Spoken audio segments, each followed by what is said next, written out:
If you've never seen a Trial of the Sword speedrun, then you're in for a real treat, because this might be the most satisfying Breath of the Wild speedrun, and for some reason, nobody runs it. The run I'll be showing is on Master Mode because it significantly changes the strategies used, and in my opinion, makes it more interesting. This is a restricted run, which means that the out of bounds clip is not allowed, since otherwise the Trial of the Sword quickly turns into the Trial of the Hinox. So let's jump right in.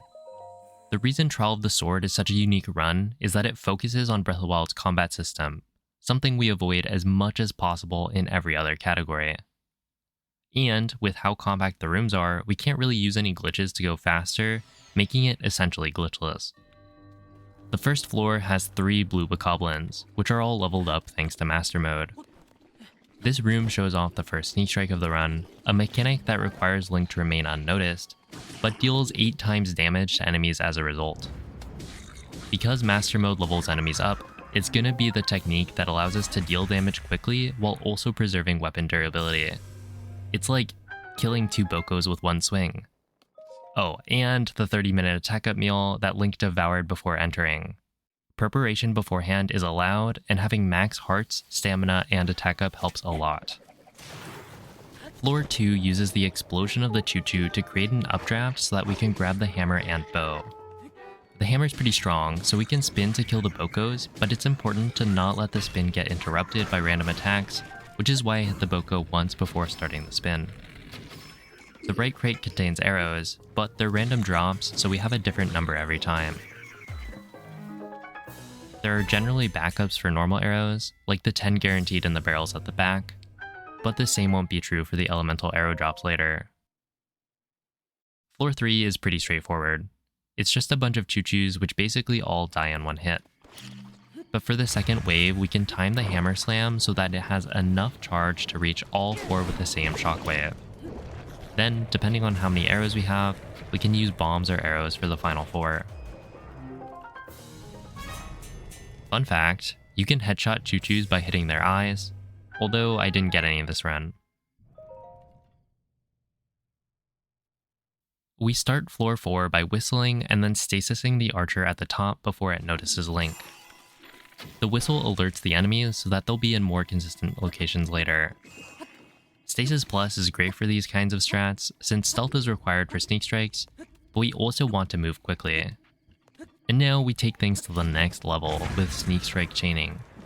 After a sneak strike, enemies immediately get up and turn around, so by moving Link to the other side before it gets up, we can get another sneak strike.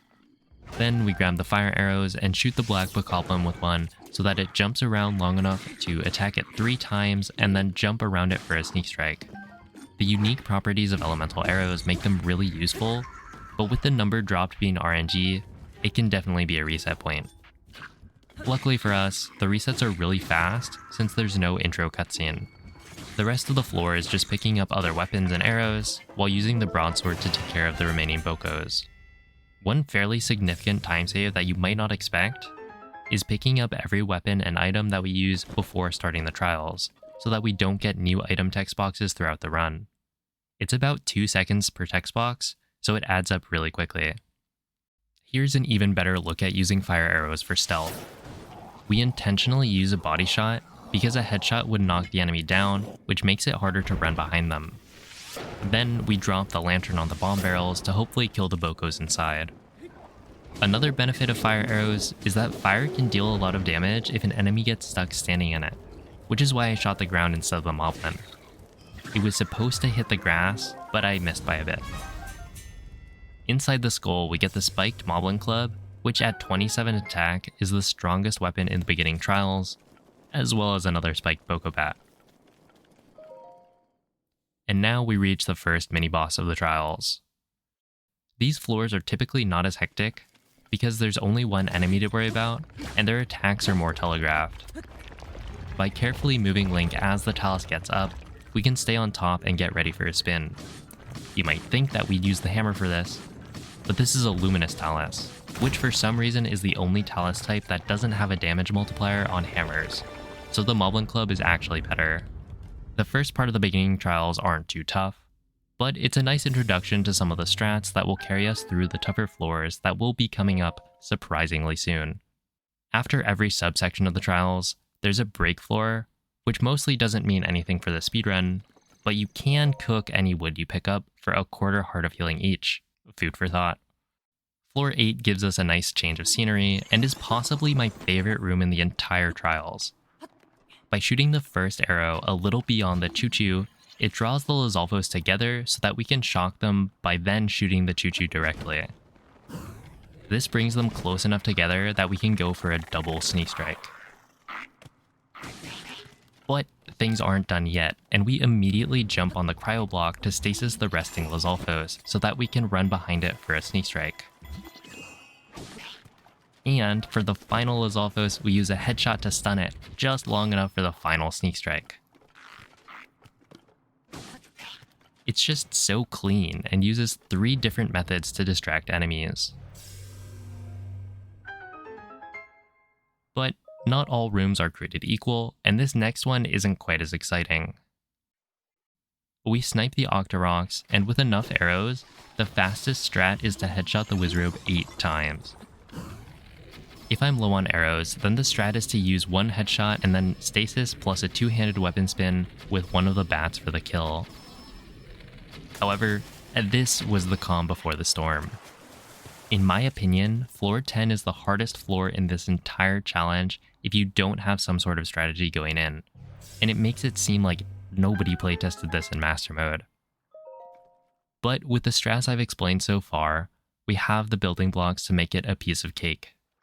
Immediately, we run in and stasis the first Lizalfos and headshot it before it alerts the others. Then, we crouch lunge towards the left Lizalfos and sneak strike it using the Moblin Club.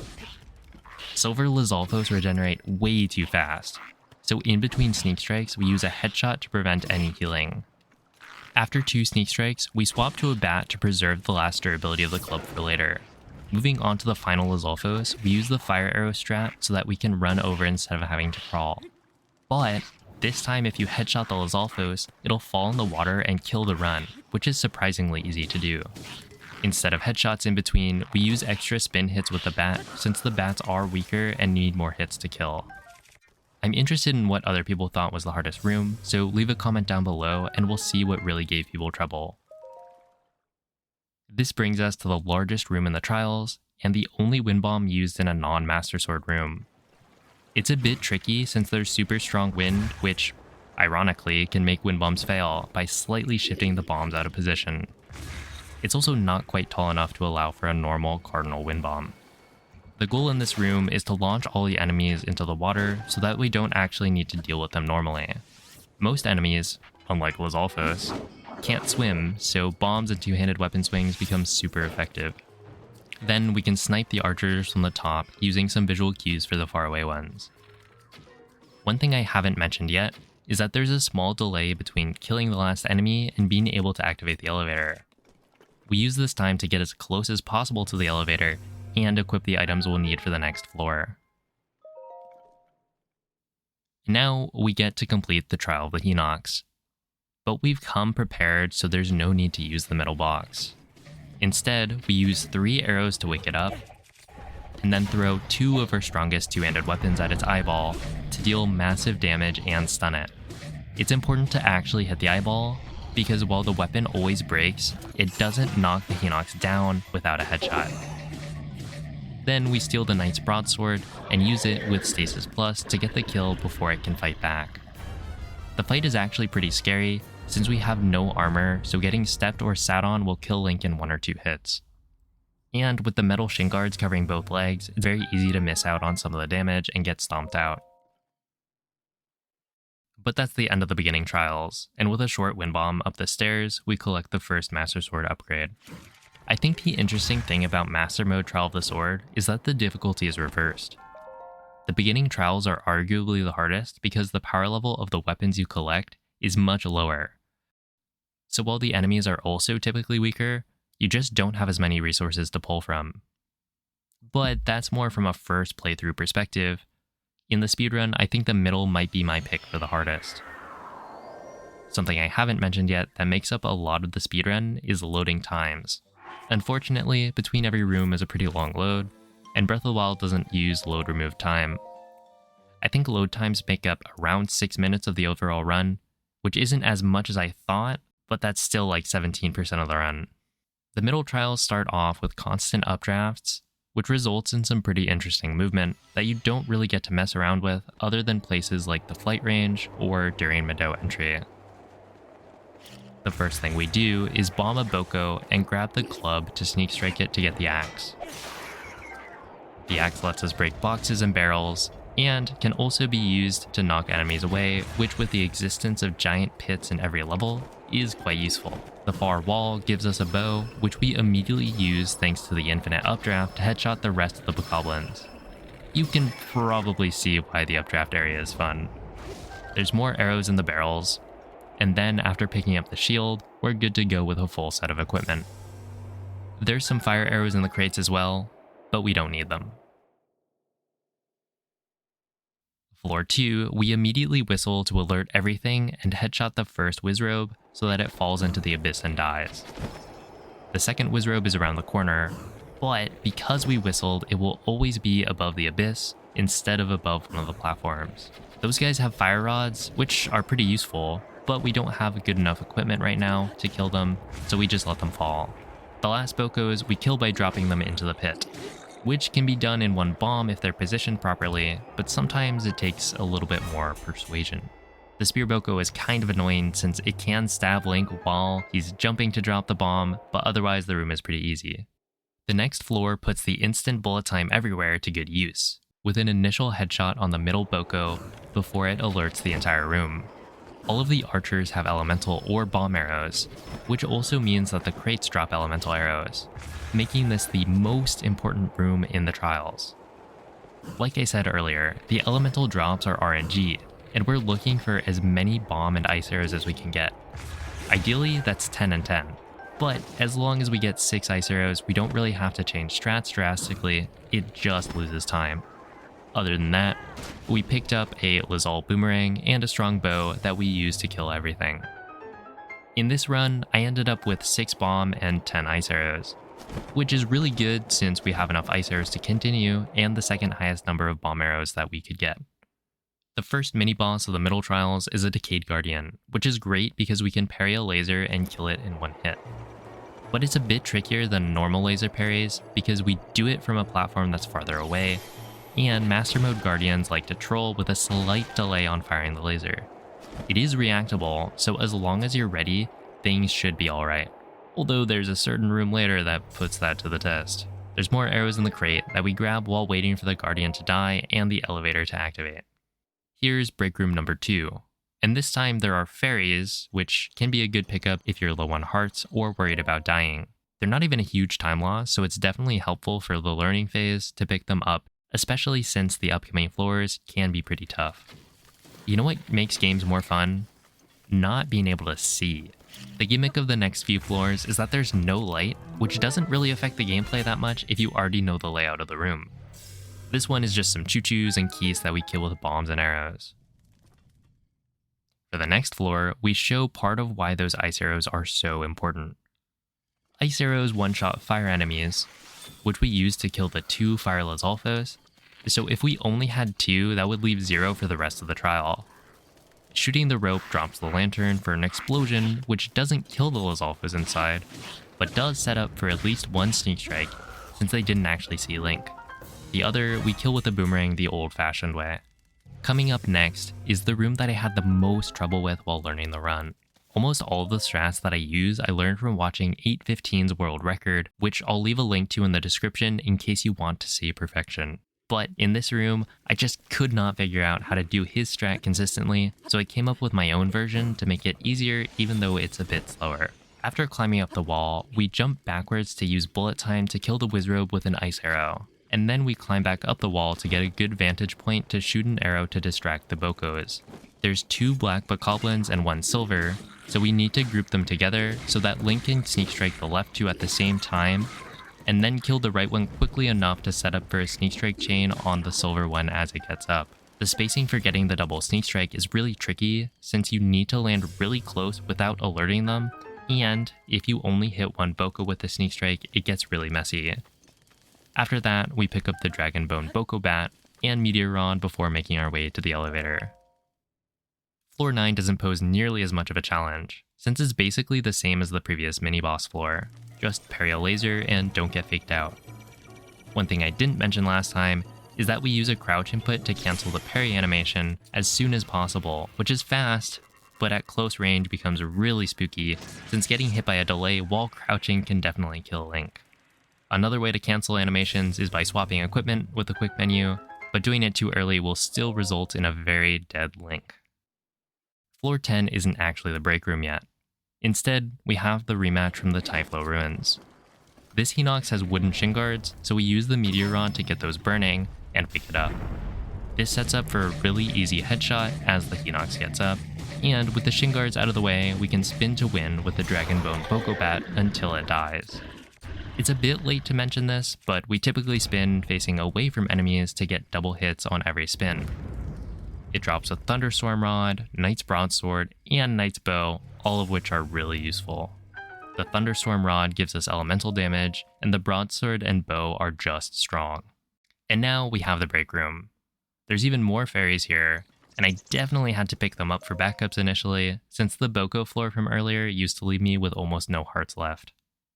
Thankfully, the next set of floors have proper lighting. That's because we're inside the shrines killing guardians. Floor 12 is what makes getting 10 bomb arrows so fast, since each mini guardian dies in a single bomb arrow, whereas any other arrow types require at least 2 shots to kill, one of which needs to be a headshot. With 6 bomb arrows, you have enough for this room, but spoiler alert, there's more later. Floor 13 is kind of interesting because the way we have the camera facing as we run towards the back consistently alerts all the scouts and brings them together for faster kills, which we use the giant metal cube for. This strat uses gyro to violently move the giant cube, which deals massive damage to enemies because of how massive the object is. This is the same strat Master Mode Any Percent uses to kill the Great Plateau Lynel, which you should definitely check out if you haven't already. It's a shame that Ultra Hand can't do the same, since it's really fun to play around with. Up next, we have 4 more mini guardians, which would be the last 4 bomb arrows if you have them, but otherwise it's 2 shots per. The headshots are annoying to line up quickly, so the bomb arrows are really convenient. On the 2 sides, there are medium scouts, which we knock into the water for a quick kill using the axe from the very beginning. The most effective strategies are the ones that don't require strong weapons and instead use the room layouts to cheese out kills. Stasis Plus makes this easier to line up, and if you watch 815, there's some way to manip the scouts to group together, like the gyro block room from before, but I never actually figured it out. In my defense, practicing the later floors is annoying since there's no training mode. The Guardian Scouts level up again, and this time there are 2 attacking at the same time, with no water for quick kills. Instead, we use the ice arrows that we've been saving because frozen enemies conduct electricity, so combining it with the Thunderstorm Rod can deal massive amounts of damage. With the 10 ice arrows I got in this run, I can use the same strat on both Guardians, but otherwise I'd use the Knight's Broadsword and Stasis to kill the second one. And the final room of the middle trials is an absolute damage sponge. It's kind of ridiculous having to fight the Guardian Scout 4 with the equipment we're given, but luckily, elemental damage is extremely overpowered. By immediately using the Thunder Rod, we can shock it before applying the freeze with an ice arrow. And then, by cycling between shocking and freezing, we can melt the Guardian's health bar while performing a stun lock. Swapping off of the Thunderstorm Rod and then back onto it will reset its charge level, which is how we're able to continuously use electricity. In this case, I had to use the Fire Rod as well, but either way, it's easy peasy. One thing that's important to mention is that standing too close to the Guardian will trigger Link's auto-aim and move him towards it, making it more likely for Link to smash the ice and ruin the stun lock, which is why we use the Thunder Rod as soon as possible. I've actually gotten to the Master Sword room here on a single heart before, which is really unfortunate because you need an extra heart for the Wind Bomb, and the run-up feels so embarrassing. And that's the end of the middle trials, which I think are the hardest of the 3 to get through in a speedrun, because of that one room in the dark, as well as the RNG arrow drops playing a pretty big factor in the strats you can use throughout. The later trials also just have more floors to get through, which makes practicing individual rooms a lot more time consuming with the lack of practice tools. Between the trials, we eat back up to full hearts and stamina, and dive straight into the final trials. The difficulty of the upcoming floors vary a lot, so while this has the largest number of floors and the most variety, a lot of the gimmicks make it pretty easy. For instance, the first set of floors is all about stall enemies, which die in one hit, so the strength of your weapons doesn't really matter. In floor 1, we just need to grab a spear to kill the enemies, and collect the bat, shield, bow, and arrows. There's also lightning, which means we'll be looking to use wooden weapons to avoid getting shocked, or even having to change equipment. Not that the rusty swords would do us much good anyway. The boxes have arrows, and there are plenty of opportunities to get more, so aside from extreme circumstances, we don't have to worry about not having enough. Floor 2 starts with a whistle to alert the keys so that they target Link and are easier to hit with arrows. When they're flying randomly, it's a lot harder to hit them compared to when they fly in a straight line towards Link. Then, inside the skull, there's a bunch of stall Lizalfos, which we blow up and then clean up with the spear. My favorite part is that the spear auto-aims on the rib cages, so even when the heads are on the ground, it can take a few tries to hit them. But you can probably see why I'd say it's a mixed bag, because while there are some hard rooms coming up, the stall floors are probably the easiest out of everything. There's a metal shield to pick up, which can come in handy later. This is the only floor with a nice Farron jungle aesthetic. It's a little embarrassing to admit, but it wasn't until I was writing the script that I realized that the final trials have one subsection for each element, and this is the lightning one. And I guess, while fire and ice enemies can get one shot by the opposite element, electric enemies don't have that weakness. So instead, you just use a bunch of stall enemies. With headshots, the stall moblins all die in one hit, including the couple of electric choo-choos. On our way out, we pick up a stronger bow. Not that the stronger bow helps with stall enemies, but eventually it'll come in handy. This next floor is also really simple, but it's kind of annoying. The stall goblins ride towards Link, which is convenient since we're trying to snipe them all. But sometimes not all of them approach at the same time, and the one that has the weapon we want doesn't always ride up with the rest. I've tried whistling to make their movements more consistent, but I couldn't find anything that worked perfectly. Then we have to run to the other side to alert the archer stall goblins and headshot them as well. This has the same problem with alerting them all at the same time, but this time there's an added bonus of lightning striking when you're trying to aim the bow. It's actually pretty fun to try and aim while the camera shakes, but during a run it's a bit frustrating. At this point, I'm running low on arrows, so I break the crates for some more.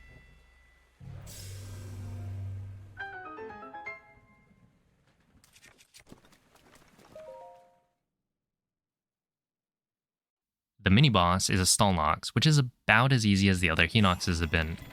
Stasis Plus isn't necessary, but I use it for a really easy headshot, and then use the Dragon Bone Bat to deal most of the damage. This leaves it on a sliver of health, so we need a second headshot to pop the eyeball out for the final hit. There's also a chance that the Stallnox does a butt slam after the spin, which automatically pops out the eyeball for us, which is kind of funny. While it's dying, there's a chest in the back that has 5 ice arrows and a Royal Guard sword stuck in the ground. We also grab the Great Frostblade, hopefully without getting zapped on our way to the elevator. There are 3 elemental weapons, but the only one we need is the Frostblade, so I avoid picking up the others to keep my inventory less cluttered. This brings us to a break room like usual, but this one is special because it's the only one where we actually pick up any of the loot. The first treasure chest contains the Flamebreaker boots, which we need to look and stay cool in the upcoming floors. The other chest has 3 ancient arrows, which are going to be really important later on. Turns out giving the player a chance to delete any enemy in one hit is useful. Now, I lava this section of the run because there's only 3 enemies that we don't kill in one hit. Floor 7 uses bombs and one of our last wooden weapons to finish off the Choo-Choo, Peblets, and Octorok. The next room requires ice arrows, so I equip those before entering the elevator. The nice thing about this section is that those 5 ice arrows from before are guaranteed, and so barring any major mistakes, we can always get through the fire without any strat changes or RNG time loss. Learning the visual cues for rooms like this makes them really easy, although when the bow is burning it can be annoying to see where Link is aiming until it actually catches fire and the smoke stops. There's always a backup though, since we have the Great Frostblade, so even with a missed arrow, things can be recovered. The next floor has 3 fire enemies, which we use a combination of ice arrows and the Great Frostblade to take care of. The Wizrobe drops a meteor rod, which we pick up because it shoots fireballs, making it more useful than other fire weapons for longer distance combat. Hitting a frozen enemy will deal 3 times damage, so spinning with the Great Frostblade is really effective since it can freeze, shatter, refreeze, and shatter again for pretty major damage to the Black Moblin. I pick up the hammer and another metal shield because there's a room later that it might come in handy for. Floor 10 is probably my least favorite of the fire floors because one of the Moblins is extremely dangerous. We ice the Lizalfos and steal its bow, and then snipe the far Moblin to knock it into the lava, which again kills it in a single hit. With the Frostblade, we freeze the archer and push it into the lava before grabbing a cleverly hidden chest down below for 3 ancient arrows.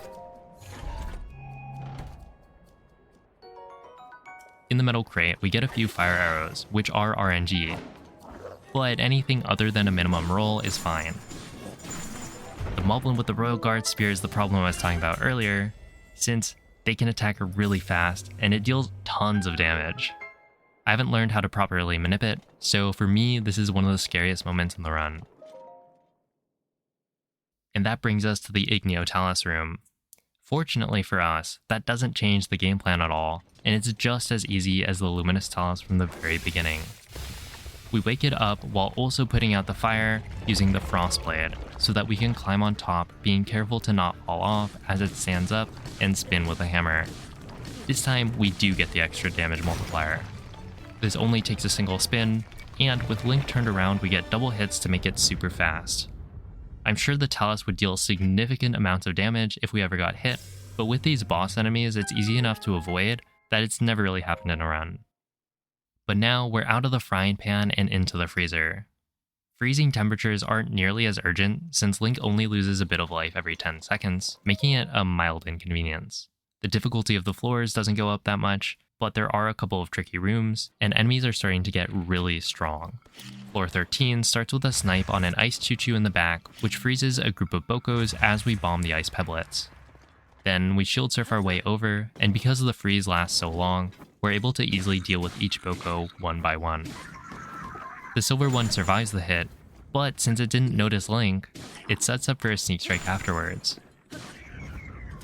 Between rooms, it's polite to swap on the meteor rod to stop Link from slowly dying.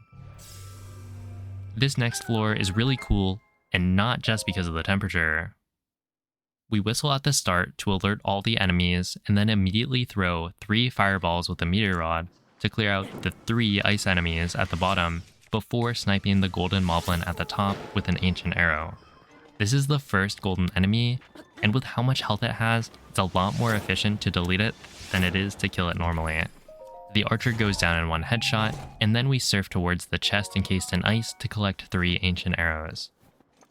And to top it all off, the last 2 Bokos come down from their posts because of the whistle at the beginning, and with the last bits of our Royal Guard sword's durability, we take them out.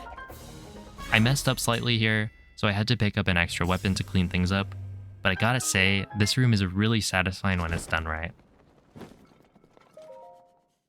Our next challenge includes an Ice Wizrobe, Silver Moblin, and 3 Bokoblins, one of which is golden. Since we're in the snow, we start off with a shield surf towards the wall and climb it for easy bullet time. The Wizrobe can be taken out with a fire arrow, and the Moblin can be stunned with a second fire arrow so that we can grab the Royal Claymore and sneak strike chain it.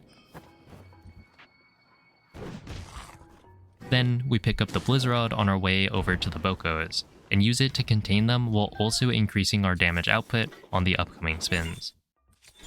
This room is a good example of why I think the final trials aren't that bad.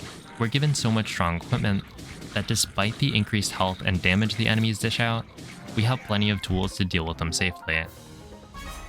3 Bokos at once can be tricky, but not when we have a giant AoE freeze attack. Floor 16 brings us the Frost Talus to complete the mini-boss gauntlet. In total, we fight 3 Hinox, the Red, Black, and Stall, and 3 Talus, Luminous, Igneo, and Frost. This time we run up to wake it up, before backflipping 3 times so that we can use the meteor rod to melt the ice. This knocks the Talus down, so that we can climb up and bring out the hammer yet again to spin and win. The Frost Talus is slightly different because while the Igneo Talus's fire can be ignored, as it's just damage, getting frozen by touching the ice is a lot less desirable since it freezes Link in place, which would definitely get him killed. And with that out of the way, you'd expect to be given a break, but instead we're met with a blue Lionel. Which I think, if you exclude break rooms, is the fastest room in the entire Trials.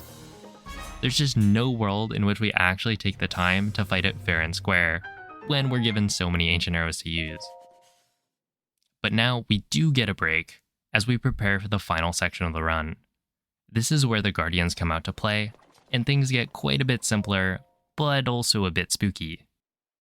Floor 19 is the room I was talking about earlier when I mentioned picking up extra shields, because in this trial, we have 6 Decayed Guardians. They're all dormant at the start and wake up one by one, which makes it pretty easy to kill the first few. We use the Royal Claymore that we picked up earlier to spin and kill the first one before making our way to the second and repeating the process. This takes enough time for the fourth to wake up and fire a laser to parry. As consistent as Guardian parries can be in normal mode with enough practice, Master Mode always leaves a chance for tomfoolery. We end up parrying lasers from 3 of the Guardians here, which means 3 chances to break a shield. I'm not sure what the chance of a delayed laser is, but from my experience it feels like 1 in 10. So while it's not going to happen every time, when it does you can very easily lose composure. This is especially true for the last 2 Guardians. We shoot an arrow to wake one of them up so that it's ready to fire a laser as soon as we parry the second to last Guardian. But that means we have 2 lasers aimed at Link at the same time. I said things become simpler in this final stretch, and you'll see why in the next few rooms. With the meteor rod, we create an updraft and then glide over to the Guardian Stalker all the way on the other side of the room. We then headshot it with an ancient arrow for a 1-hit KO. The Guardians have so much health that we've saved almost all of the 9 ancient arrows we've collected for the very end. I tried a wind bomb in this room because there's a lot of ground to cover, but the setup time made it break even or even lose time. But maybe with a fast mitter it could be worthwhile. The next floor is the exact same thing. We create an updraft, and instead of a Stalker, there's a Skywatcher, which makes things even easier. For Guardians, you need to get a headshot, otherwise the ancient arrow won't kill in 1 hit. But this time, the Guardian follows a set path, so we can get it easily every single time. With the Stalker, it moves around randomly until it targets Link, so it can take a bit longer to set up the headshot.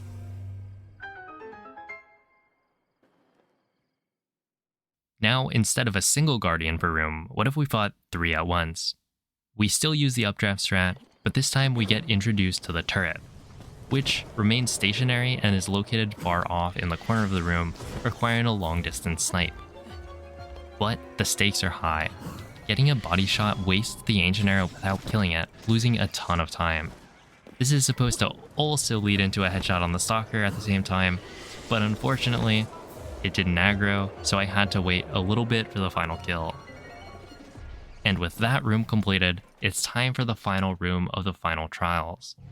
And I'd say it's a fairly fitting finale.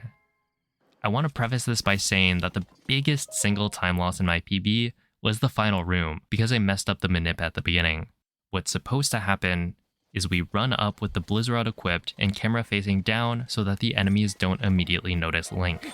Then, we point the camera up while standing right out of the Lionel's range so that we can freeze all the horseback bokoblins as they approach and bait out an explosion from the Lionel which kills all the frozen bokos in a single hit. Instead, the Lionel jump attacked me, so there was no explosion, leaving me to clean up the bokos one by one.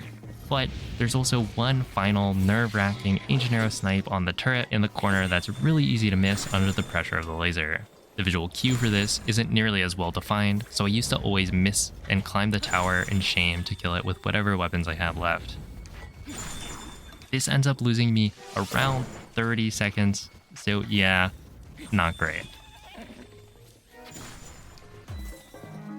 It's a pretty chaotic final room, but the strats are cool, and thankfully we have ancient arrows, otherwise it'd be an entirely different beast. But with that, we've completed the trials, and the only thing left is one last wind bomb to cash in on the final Master Sword upgrade. Timing ends on interacting with the sword, so GG. There's Master Mode Trial of the Sword, completed in 34 minutes and 46 seconds. Hopefully you enjoyed the commentary, and if you did, consider subscribing so you don't miss the next upload.